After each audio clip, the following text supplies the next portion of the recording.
Here we are, Tuesday, virtual education with Karla Mironov.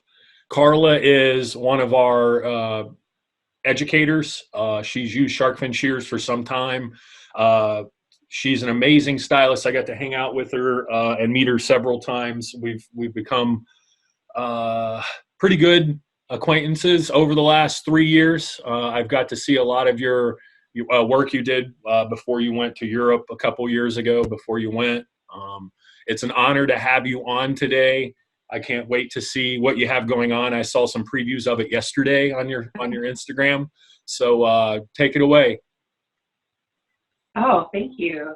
Hey guys, I'm Karla Mironov, Karla Jean, otherwise known as the Pixie Maven.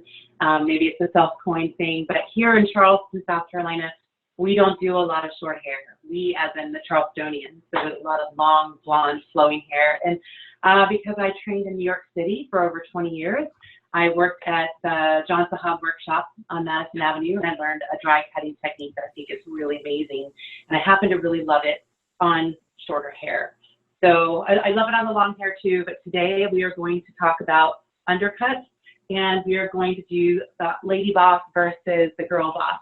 So I don't know if you guys have seen some of the things that I posted on Instagram, but I have a mannequin here that I worked on yesterday just to give you like a teaser of what we're going to do. This side I would say is called girl boss, right? See, we've got nice crop short. You can see it's less than finger short, right? And then it's undercut, and then this hair can sweep over and be styled many different ways. Then over here we've got lady boss, right? So lady boss being a little bit sweeter, softer, you know, maybe a little bit more corporate and executive. So you see how it's still an undercut. Can't see my screen because I'm just going to close the feedback screen. I think it's excellent. But we still have this undercut on this side, but it's a softer approach. So we're just going to talk about ways that we can do this undercut and benefit your client who has maybe a fuller side and wants to be a little bit more tapered with the cut. And then this cut could be more versatile. It can be pumped up like this. And then we've tapered it down in the back, short, short, short on this side. So it reveals that little bit of edginess. And again, softer and more like subdued. And, you know, it's like the grow out version of this. All right. So that's girl boss versus lady boss. And I hope at the end that you guys will have a favorite or figure out what the favorite is for your client following. And also, before we get going, the first 5 people to join get a mask. And it has of course, it has the shears on it. And it has a pocket on the inside where you can put a 5-layer filter. And it has adjustable side straps and adjustable sides, so it fits really well.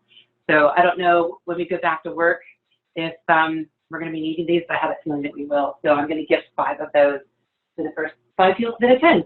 So let's get right down to it. So I think we're going to start with the lady boss on this side, because I'm really excited to show you what it is to do the dry cutting technique. And it's not just getting your scissors into the hair and cutting the same way that you do with a wet cut. There's more to it. We are taking off length, and we are taking and adding texture at the same time.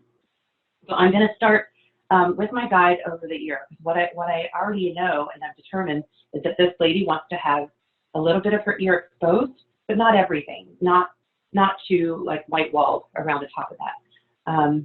And we are going to determine how much length to leave in the front here by the bang, how it's sweeping over to the side. So one thing I want to show you is with my own hair, I have got the undercut, right? But it's carved out all the way up until my hairline. So it's visible from the front. Not everybody wants that to be visible. So for the lady boss, we are going to leave a little bit of this hanging in the front so that she doesn't lose that softness that comes along with having this very short on the side.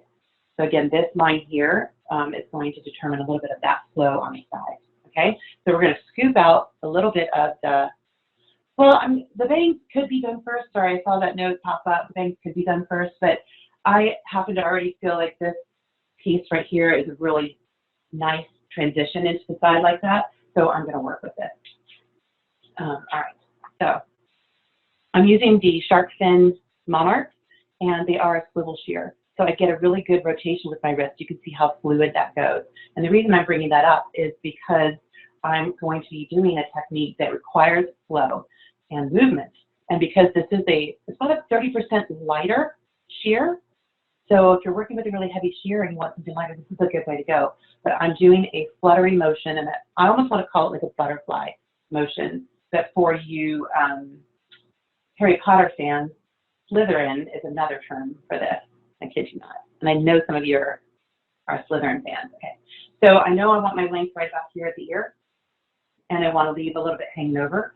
So I'm going to create this texture by moving the scissors towards my body and dropping off the hair. I want to take a little bit more off and then drop it. So as the hair is coming off, I can visually see what's happening in that cut, right? The shears are closing on their way into my body. They're not sliding on the hair. Yes. Spin the mannequin a little like you just did, but leave it there. There you go. Beautiful. Right here. Beautiful. All right. So you guys can see some of that light coming through over the ears right there that shows the softness that we're creating, and we can always go back in and kind of chip into it. But I like to do that. Sometimes I do it with this ring finger in here. Sometimes I do it with the third finger. It just depends. If I was using a non-swivel, I would traditionally go to this finger. Because when you're opening and closing your hand, can you see what's happening? It's a very soft movement from this finger to this. When you incorporate that fourth finger, you almost inevitably are going to get a heavier close on that movement. And what that does is it creates deeper marks in the hair. So as I'm coming around the side of the head, you can see I'm directing the hair towards the back to create that length, using this as my guide. And again, we can come through and texture a little bit more as we go through. It's a little tricky on the mannequin whose head is bobbing around, but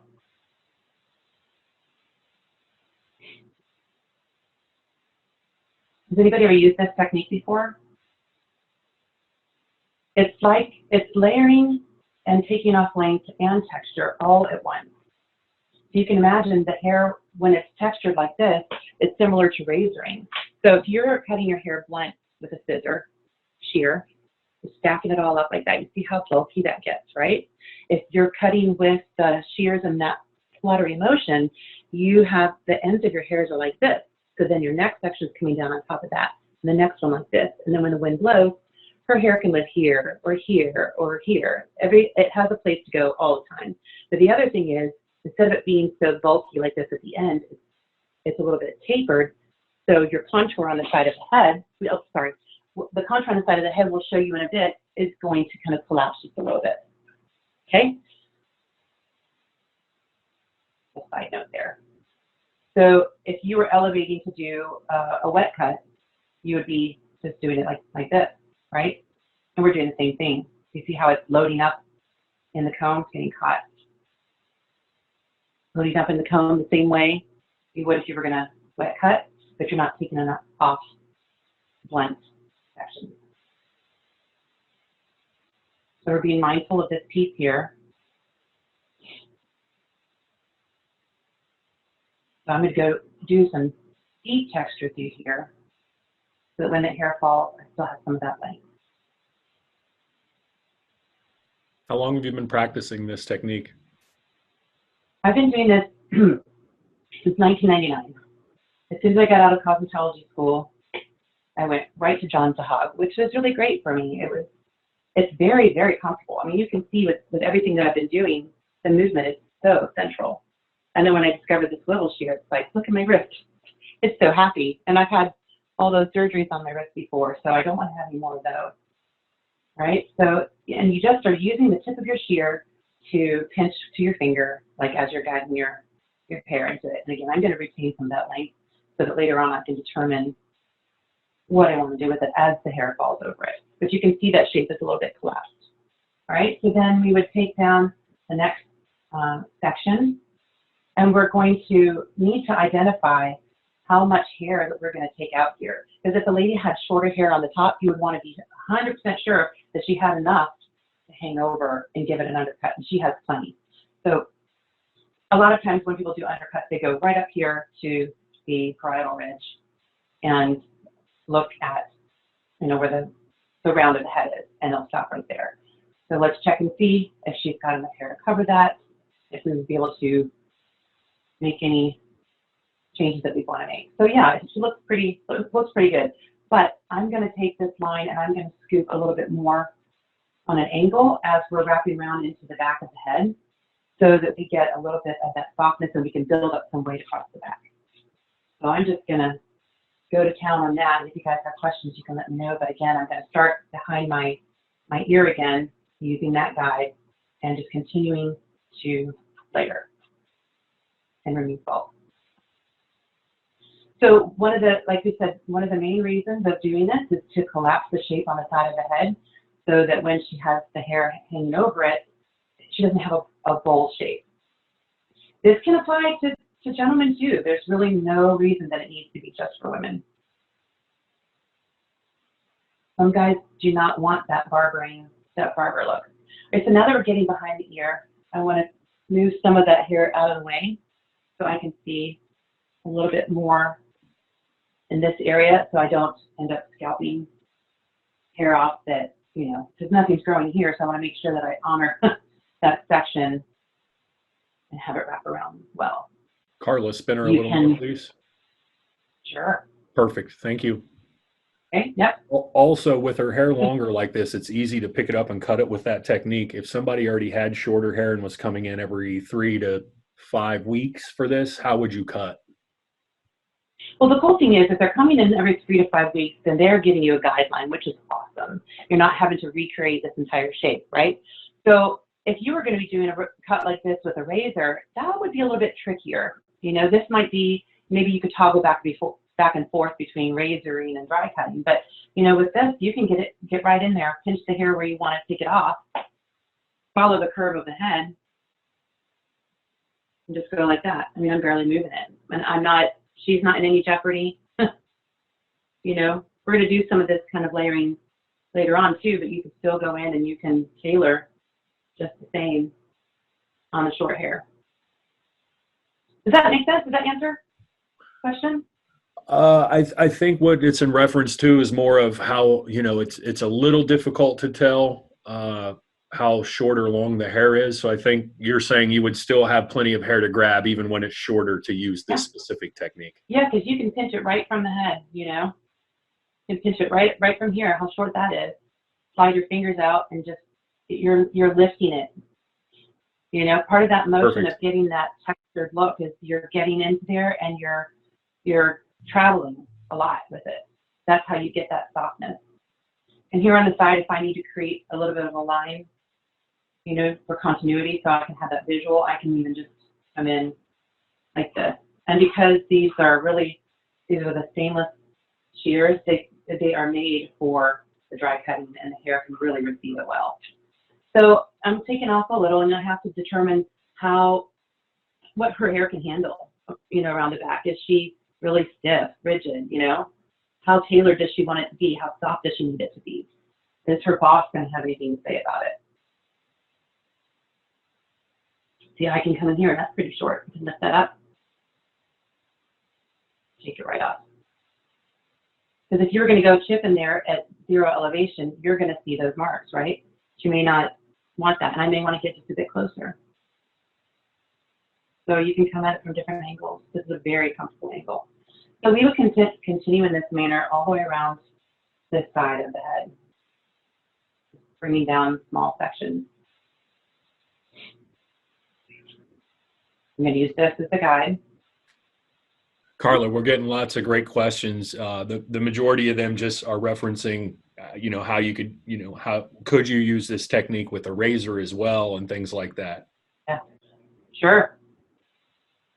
Sure, your body position is going to be different, right? Because if you had a razor here, you're going to be coming at it like this, and you're going to have your razor, you know, coming at it that way, right?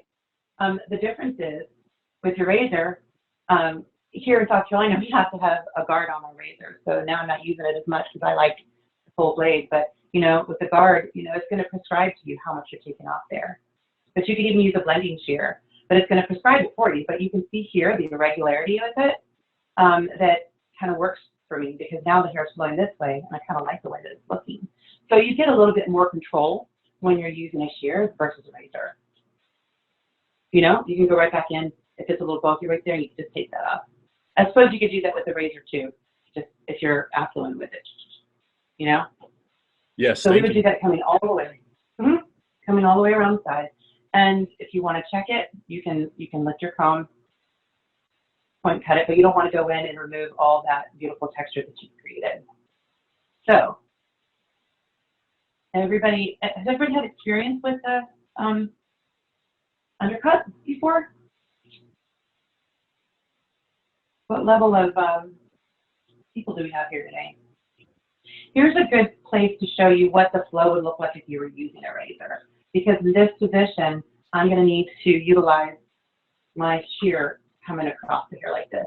You see that? Very similar to a razor flow. I took the Rojo razoring and advanced razoring for a while because I wanted to get an idea of how that compares to the dry cutting. I'm going to turn this just a little bit so you can see it coming from this way.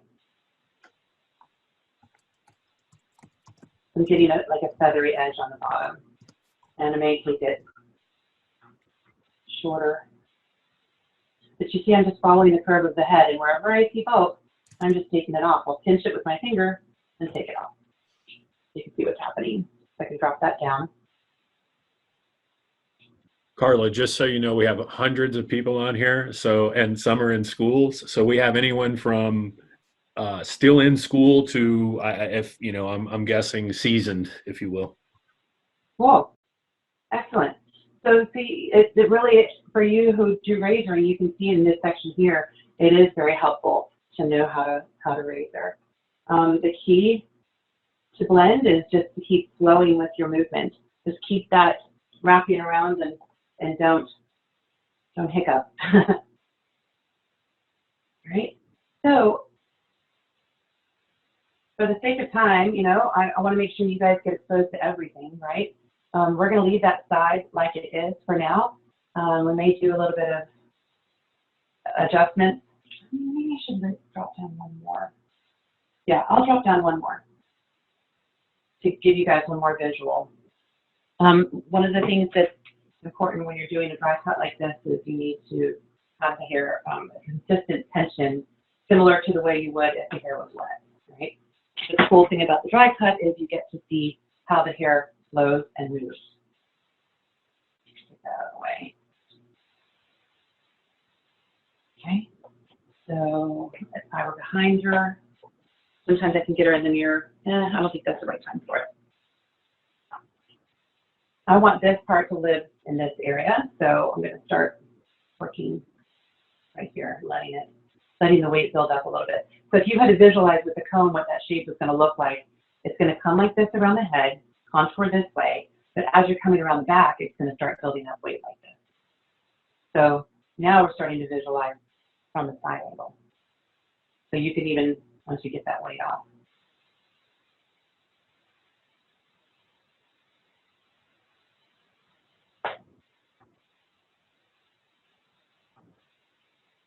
Because when that longer hair comes and lays over the top, when this is a little bit fuller and longer through here, it's going to start meshing in with this line that we're creating. Does that make sense?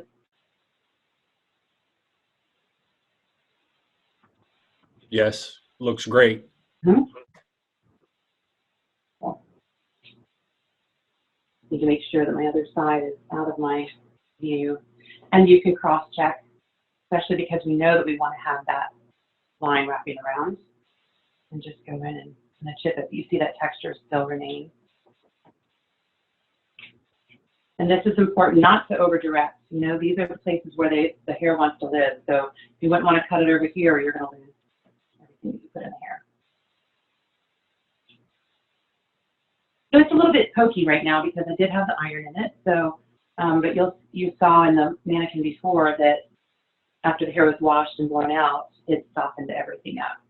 But this expands it visually. So if you're really three-dimensional and you work well with shape and visualizing, this is a really great way to go. So, and the reason I'm coming in from the top here is I can see a little bit of length coming off of this that I don't want, and I'm just very softly going in about this deep. So I'm only taking off this much, but I'm also not going way down into here. Okay, so can you see how that flow is starting to take shape on the side? Hard for me to see it, but you get a little bit of that contour. So conversely, when we do this other side, this is the girl boss, we are going to do this wet and short. So she's going to come up to the same point on the side, scooping back down as we're wrapping around to the back of the head. It's pretty good. A little bit conservative here, just in case.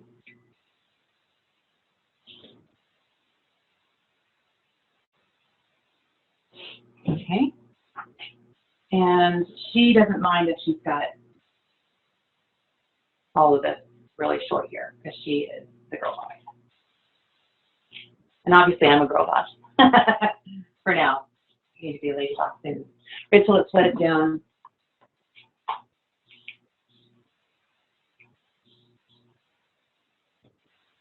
And you'll see that the difference between the two sides when you are taking it off very short is going to be that she's going to have a flatter side. It's going to collapse more through here. It's going to be smaller in a sense. You can incorporate an undercut in any kind of shape. It doesn't have to be in a pixie or a bob. It could be in anything. I mean, I took a class once, and it was a long hair styling class, and they just wanted to show women with long hair how they can mix it up a little bit. I mean, it was very subtle though. It's like one side was just gone underneath, and then this was all long, and it was just a way of giving them something to feel special about. All right. So it's gonna be a good angle. The finer guide. So we're going to cut wet on this side, correct? Yeah. And we're going to go, and it's going to be a little softer, correct? This side is going to be really, really, really short. Okay. And yeah, and it's going to be more like tough, because we're going to come back to the zerber comb for this. It's going to be a little bit more like tough.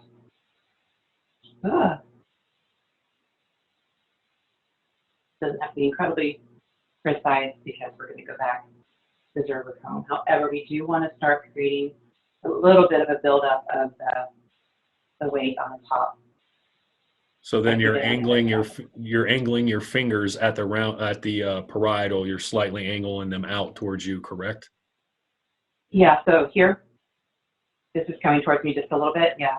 And then Perfect. When I get to the front here, yeah, when I get to this front face frame, I am going to kind of bring it back a little bit like that. You can see a little scoop and slight curve, so that I can retain that length. And as I come through, I'm actually going to just drag my finger a little bit, and we'll see how it lands. If it's very blunt like it is right there, it's just going to land too heavy. So I just like to play with it a little bit, because you can't put it back on, right?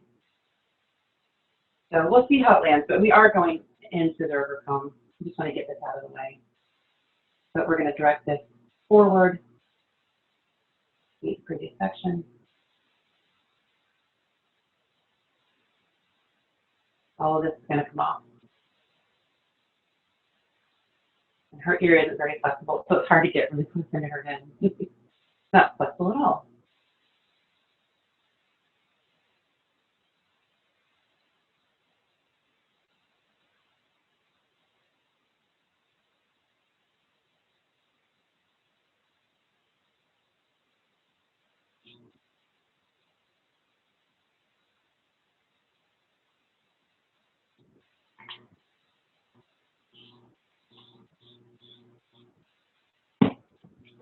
Get that off. This is where I would put it on speed.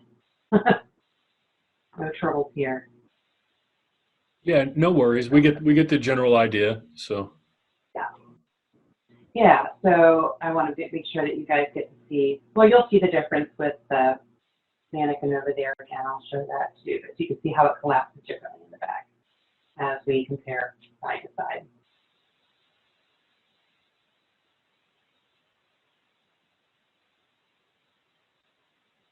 You're working on a diagonal. You're essentially doing what is square layers, short square layers.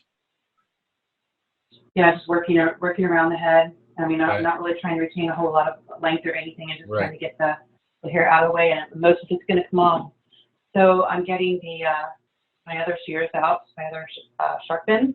They're a little bit longer. I think these are 5.5. They look great. 6 1/4. Oh, 6 1/4. Got a little string here. Oh. Okay, so now we're just gonna follow a line this way. See? Nope.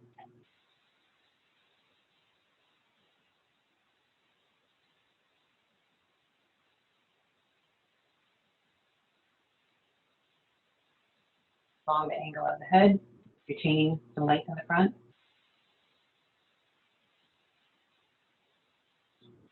Hard to see because you see an awful lot of scalp on her, right? You see the curve here, so we incorporate the length that we've chosen on the side, and that becomes our new guide for the back.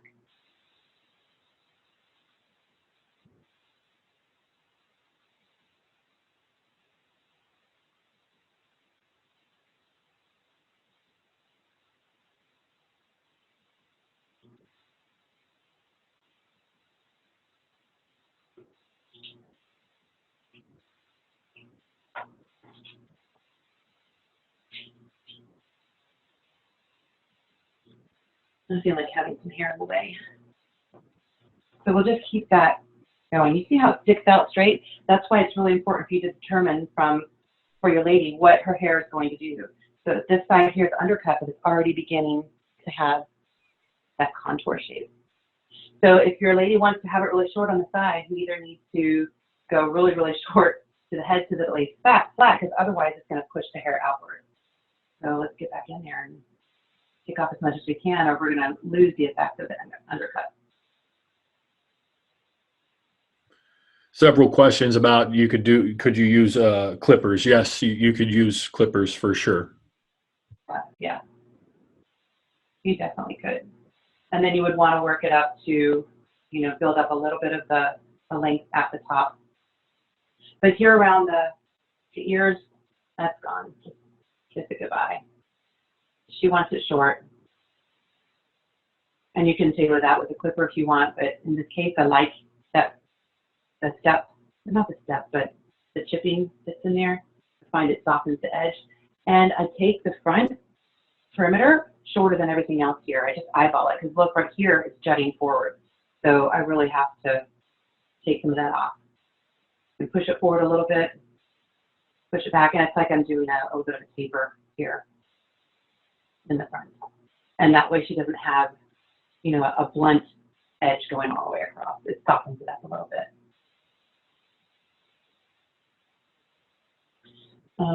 And since you asked whether we can go to it when it's really, really short, just chip, right there by my fingertip. And since it's such a butterfly motion and I've got such a light shear in my hand, I really can do that. I can put the shears in there too. And as I'm coming out, so I might tap the head, that's fine, it's not sharp. And as I'm coming out, taking off a little bit of hair too.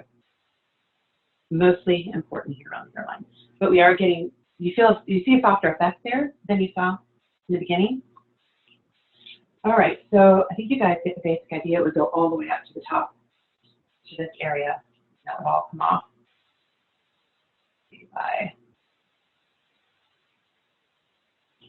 And that would all go. And then we would work on the overlay.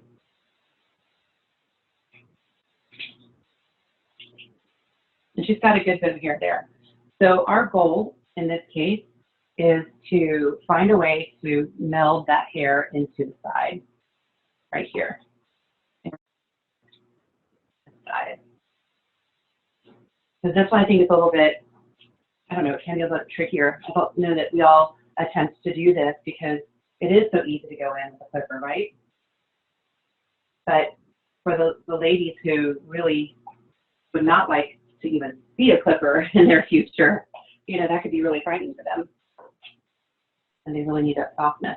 Sorry. I think that's the key thing too. I mean, there legitimately are.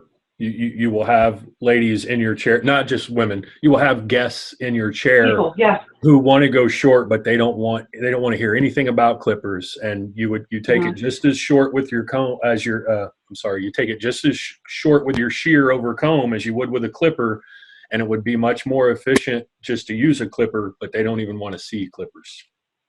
Mm-hmm. Yeah, just like some people are afraid of thinning shears, you know. They've had a bad experience, you know, it's just it's the stylus, right? It's not the tool. I mean, it is a tool, but you got to know how to use it. You know, you can have a great tool and botch somebody's hair too. So here I just saw some bulky spots that I wanted to blend. But okay, so undercut goes all the way up to here, right? See how nice and short that is? Now this part here is going to stay down at the bottom. So it's going to be really important to know where to grab that hair. I want to have this length be the same. However, I do want it to sort of overlap that perimeter because she doesn't want to see that blunt hair, right? So my goal here is going to have all of this hair to overlap this side softly. So I'm pinching it at the guide. Then I'll lift it and I'm going to slide just a little bit, right?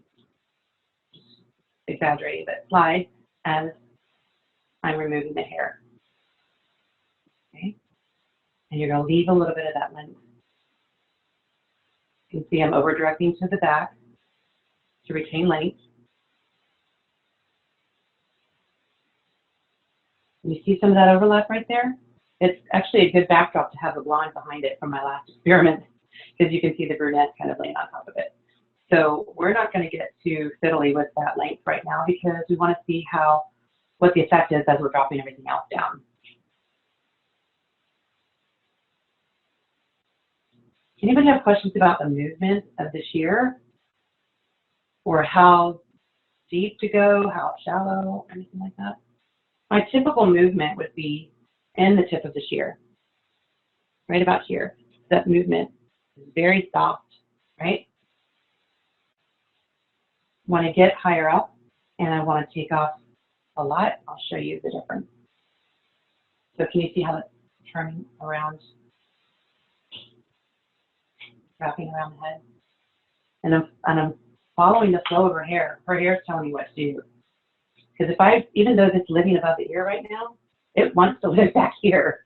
So I've got to let it. If I cut it right there, then she's going to have a chunk missing her hair back there.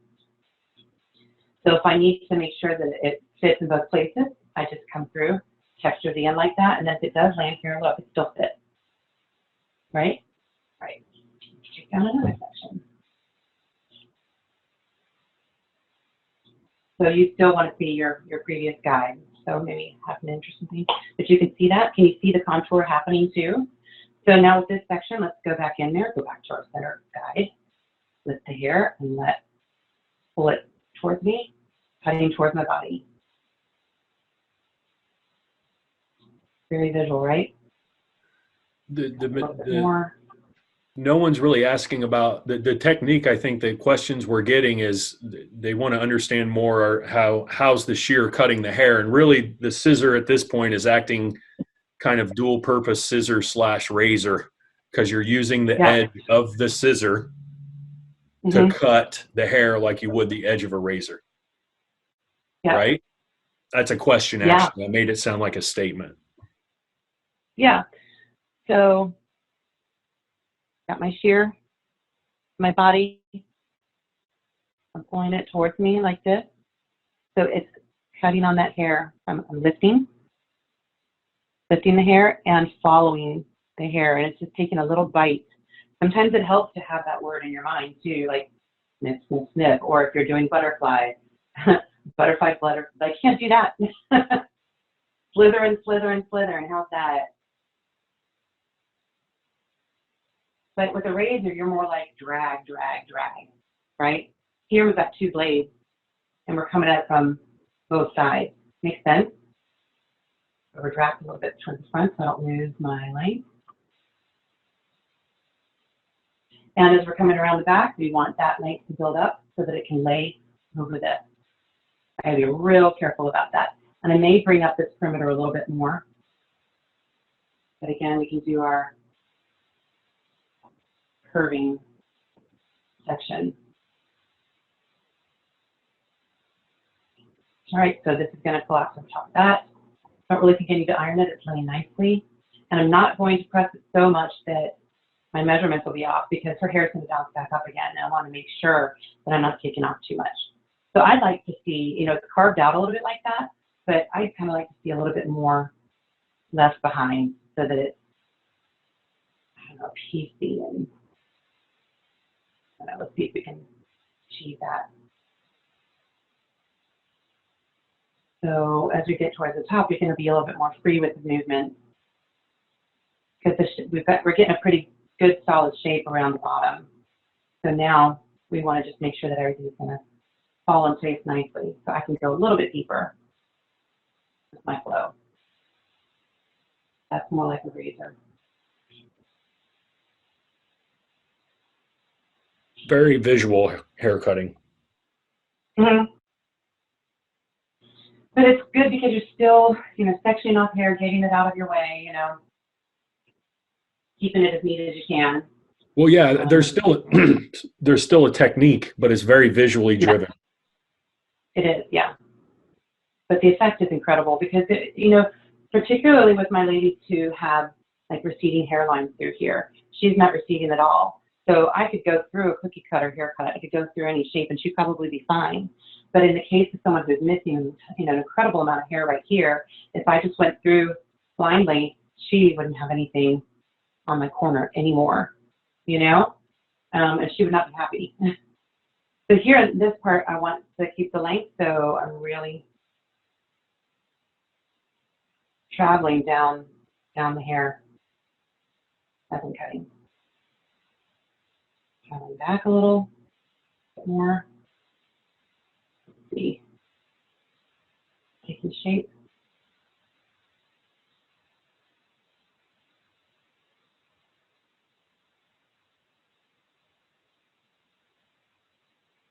And I'm going to do a little bit more in-depth look at this cut on YouTube, different sections. So if you have questions that you want me to concentrate on, I've got all the footage that I can just kind of narrow it down and zoom in on the things that you're interested in.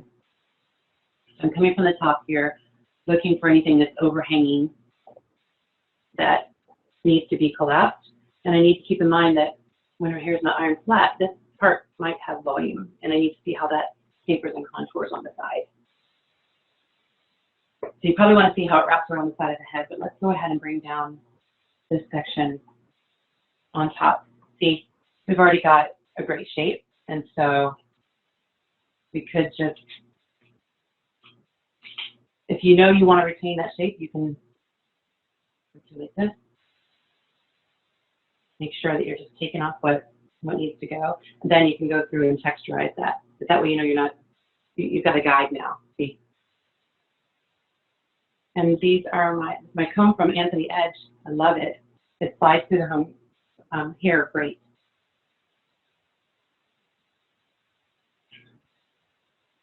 And just to go over it again, you're using essentially the point of your shears, right? Maybe the first quarter of your shear when you're doing that? Yeah, first quarter.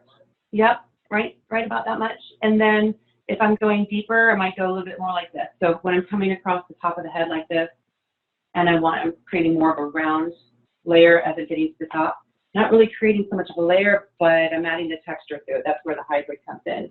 I'm getting just right there in the middle of my shear. It's barely touching the hair. It almost looks like teasing, but because I'm cutting, it's not teasing. The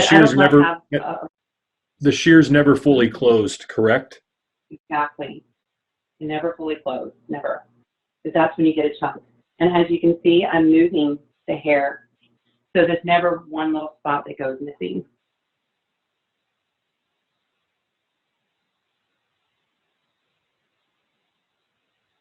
So as we wrap around the back of the head, you can see that length is continuing to cover up the undercut back here. This is our lady boss. You guys liking the lady boss, or well, I guess you haven't seen much of the girl boss yet. But here we would do another diagonal and follow the flow of the head.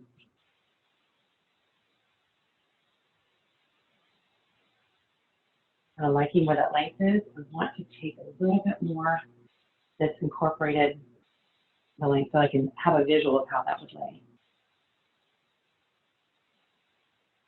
Okay.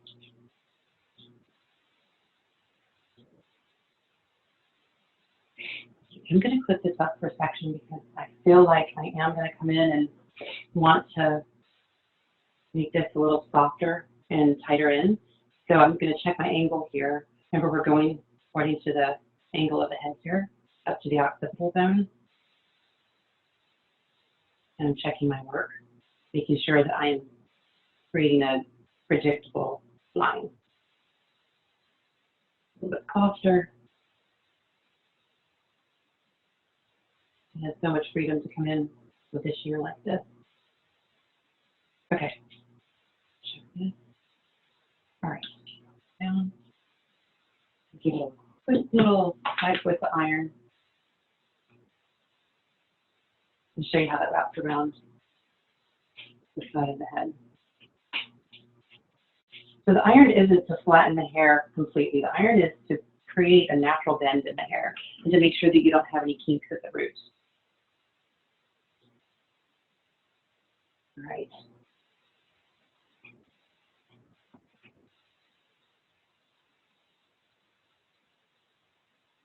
She's got a long neck, doesn't she? And that's where I would judge too to see if I wanted to, take that even shorter. I find they're much more inclined to leave a little bit of like really short hair in the back of the perimeter than they are to expose the side. They don't mind so much because it gives them that nice build up. And they don't want a hairy neck.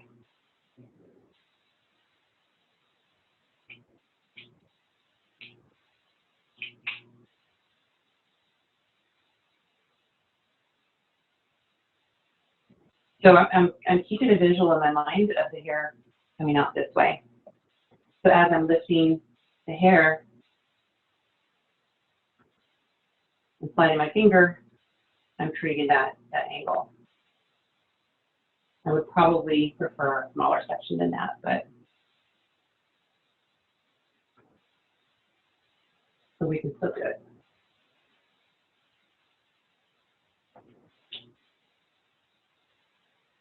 If you want a somewhat defined line, you can go in like this at 0 elevation and ship into that line.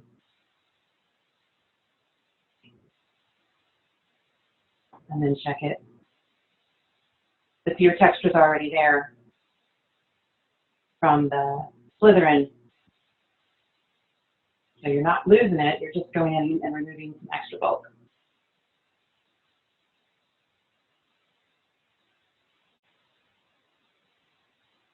Get rid of that corner. So we'll drop down another section on top of that, and like we said, that's going to weigh it down and give it some more coverage.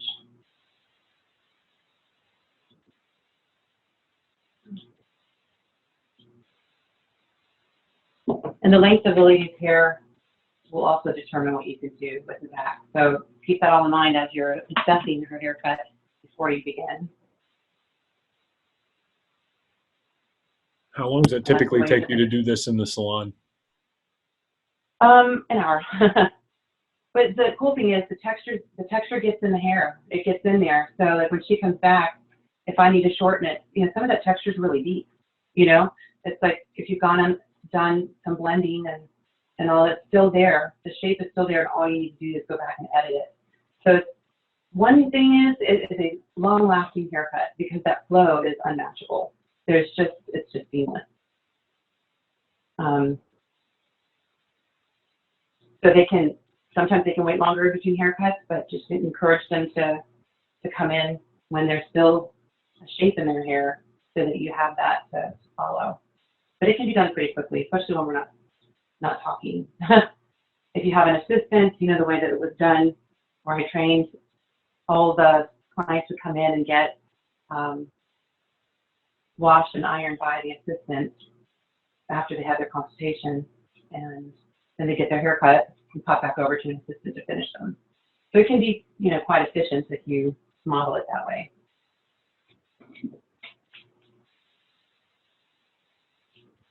How are we on time? Say We're that about to again. finish up this side. How are we on time? I think we're fine on time. I think this mostly comes from a standpoint of people seeing how much work you're doing, and then having an Yeah. understanding too that we are talking in between. Yeah. So it comes from that. Yeah. I get it. I don't. I am getting a question of, would you consider this a low maintenance haircut? And for me, I wanted to answer no to that because there's a ton of texture in the hair, and they haven't seen you do the top yet. Right. For your client, it's incredibly low maintenance. It is going to be washed and shake out and wear because we've put everything where it wants to live, and all those seamless layers are right, like folding into each other, just collapsing into the shape. It is very much loved haircut technique. Some people who go dry and never go back. So do one more section here in the back, and then we'll work on the front, because the side on the other side where it's undercut with with a possible clipper, it's going to be a very similar approach to this side. Although you might want to allow for more peekaboo for people to go in and see the texture from the clippers. You turned your video off. I'm not Sorry, sure how, because you like, didn't touch your phone, but you turned your video off. There you are.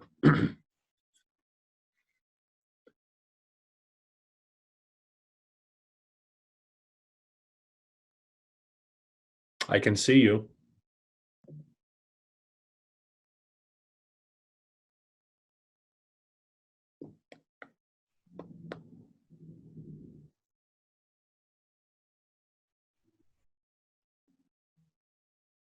Well, hang in there, everybody. We'll get her back. And if we don't, then we'll film the rest of the haircut and put it together with the first portion, and we'll go from there. Kathleen, yes, you can tell really well where the swivel works with this technique because of how she cuts square to her body, where her elbows are, her shoulders, etc.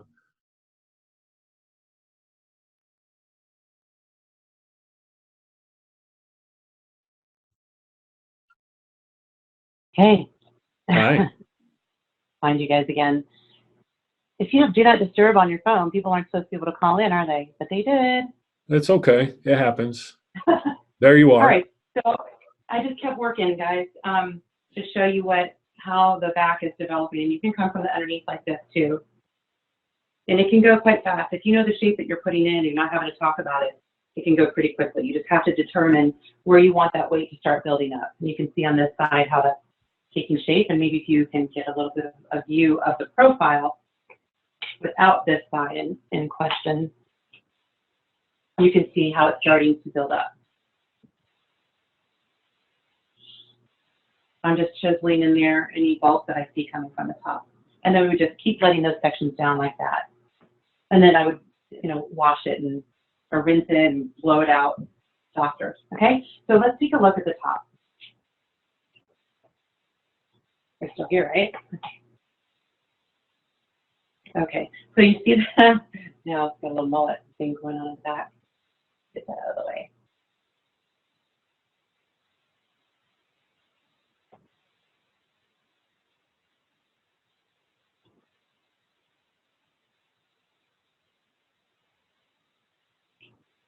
Get this out of the way.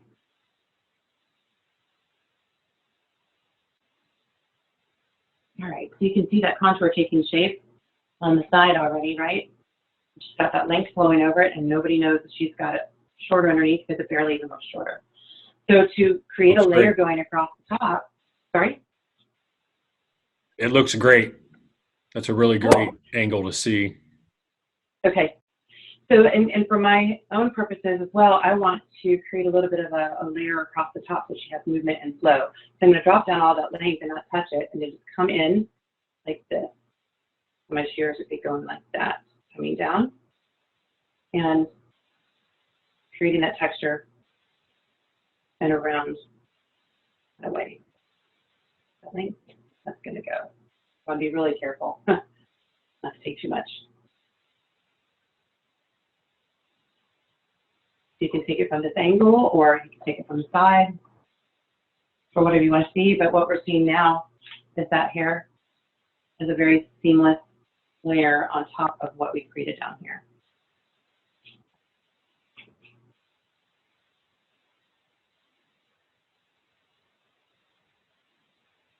And that would be what we would connect to the other side. So this is where it gets, you know, quicker, because you're not carving out a shape. Now this hair is just like a curtain that flows over top of the shape that's underneath. The most important part is really done, or the most difficult part. We want this to travel all the way across. So I'm going a little deeper, but I'm also spacing it out. And since I'm not closing the shear, I'm not getting a big snip in the hair. So I'm down like this, texturing it, and that way I'm still maintaining the length, and that's why you can see it still laying over top of her undercut. So you can do a quickie on this side. Why not? Just shut me down when you're done. Unless somebody wants to see something else. So you've already done the shear of her comb here. You can go a little bit higher. Dropping down a little bit of this to be sure. They're loving the shape on the other side, Karla. Great job. Sweet. Nice. Very good. Oh. Bye-bye. Hello, girl boss. I'm going to come up, straight up. Side. I had a Russian friend that did hair, and she studied in Russia, and they practiced their scissor over comb on a corner of the wall, which is like that all day long. So I guess if you were going to be taking up a whole lot of hair at once, that would be a really good skill to have. So we've got this little piece hanging in the front, which I like because you see how it conceals a little bit of that. You know, it's not just a butchered right off the side of the head. Okay, so we're going to mimic what we did with the other side. I'm just going to tap it right now. But I want to take down a little bit more hair so I can determine what we have to work with. Let's see what's left. Let's do a little bit more than that. Curve it out so everything is even. And I know that I want to create a little more light going towards the front, so I want to have an even amount of hair to cut. So our guide again is above the ear and a little bit longer. It just depends. If you want it to be a sharp contour, you just get closer to your guide. If you want it to hang over, leave some length. You experiment with that.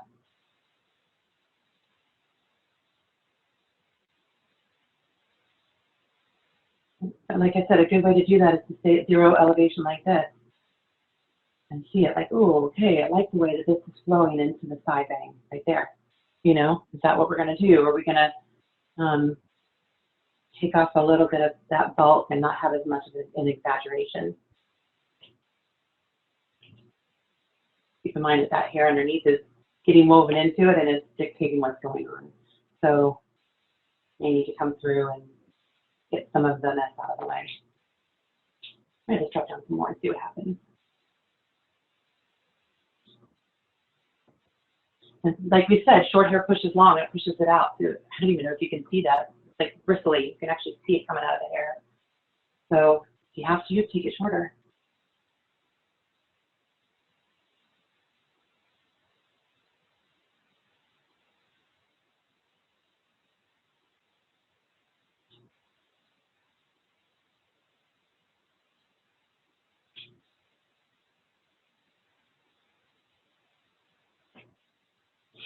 If the hair is staticky when you're doing a dry cut, you can use a leave-in detangler as long as it's not a really wet one. but it can really help. Or Kevin Murphy has one called Staying Alive, which is great. Sometimes that will get in your way, and as you're cutting the hair, it just starts floating. You don't know what to do with it. So, yeah.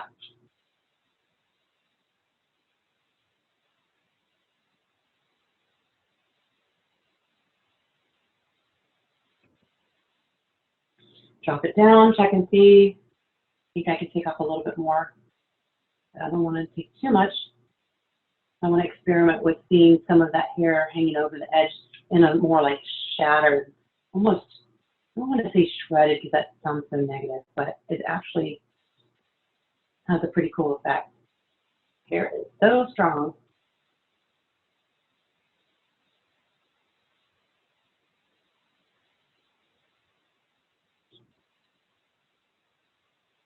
She's a little saggy, so let me give her a little bit.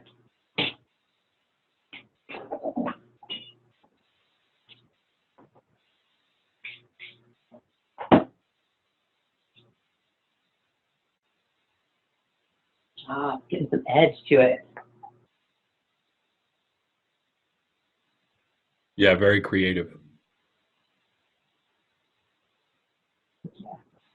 You can sniff into it like that, but when you do that, you don't always know what you're taking off.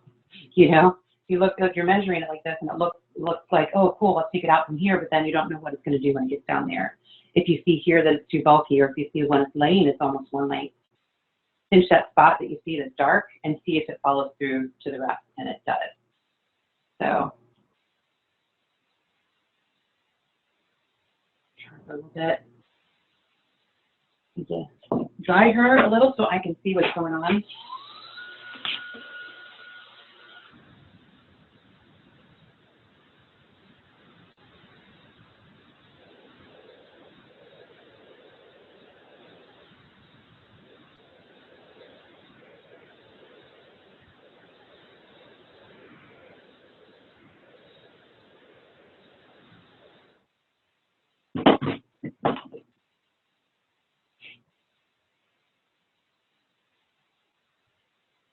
You're coming up on 4 o'clock.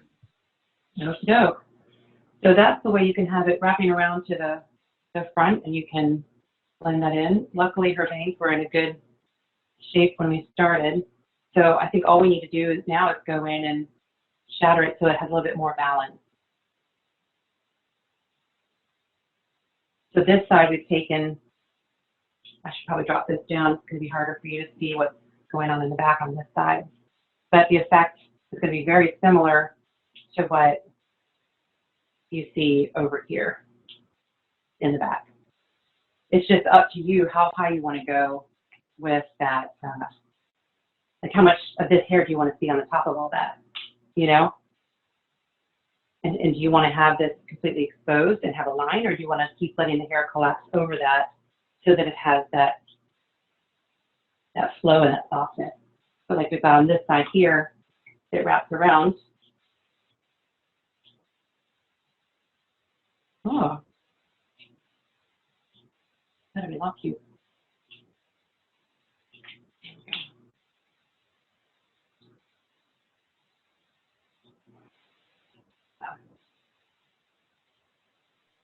What kind of blow dryer was that, Karla? That was an Ionic Gamma Professional. That's pretty awesome. And you have a big wide nozzle, but you also have one that's narrow, and you have a diffuser that comes with it. And when I style this into the pompadour, I actually use the diffuser to style it.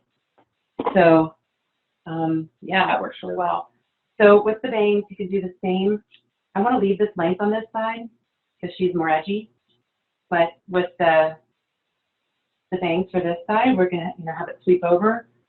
If I wanted to get some of that texture in it, I would just lift it, do the same thing, just keep lifting it. Because we like, I'm a fan. I'm a fan of the length. If I see a little bit too much right here, I'll pull it up, find out where it is, and it's coming from the top.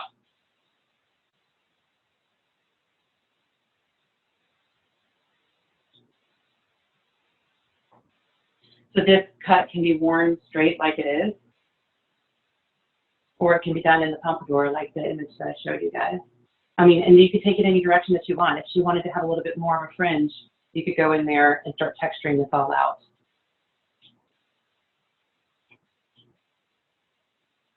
And you can go as high as you want with those layers or that texture, like we're calling it. You know, if you have a lady who has really coarse hair, you're not going to want to go as deep with your texture, but you can still do a dry cut on somebody with thick, coarse hair. You just keep it really shallow at the end, like that. So, checking my bulk. Maybe I'll put a little bit of product in there to show you what it can look like. Let's do the gray wax, because that's an instant gratification. And let you see what happens on this side, how it's all collapsed. And if you go onto YouTube, I don't know if I'll have it up tonight, but I will definitely put on there how you can style this into like a pompadour. That pompadour you did yesterday was beautiful. Thank you. And it's similar. I mean, it really is the same haircut. I just did one side with, you know, this looks like a mullet. This could be a new fun invention. But pompadours here. She wanted to join the party. So I essentially dry it up mostly with my fingertips. And then I go through and find sort of a little bit of a line. I'm not crazy about like making a harsh line with this book because it's so soft. You want it to flow. But when you're using your dryer, you put your fingers in there, grab it, and create that curve with your hands and hold it there. And it's like magic. Same thing here.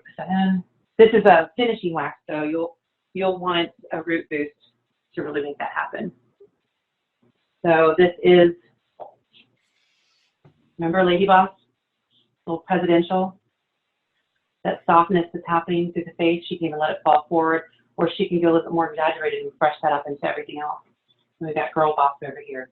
You can exaggerate that with a heavy gel if you want, you know, and then move the hair back. They're loving the haircut. It looks great. It really does. Awesome, guys. I'm happy to answer any questions. And yeah, I know it feels like you're on an island because you can't really hear anyone and you have no idea what's going on. It's so different. No, they loved it. They really did. I would encourage you, everybody who's watching, Karla Jean Studio is your Instagram, correct? Yes. Yeah. So she has some wonderful pictures that do this haircut, this technique, a much better service than what you're seeing right now on her Instagram page. Yeah. I would encourage you guys to check it out.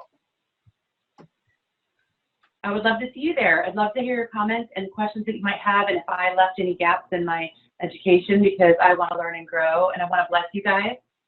It's amazing to have you here in my little studio. Thanks for coming on. I appreciate it. I didn't mean to rush you there at the end so you could get the other side done. I think I don't know what schools and classes and all that fun stuff. So thank you again. Be safe, and I'll be in touch soon. Okay. Thanks, all right, guys. Thanks everybody. Have a great day. Be safe. Bye.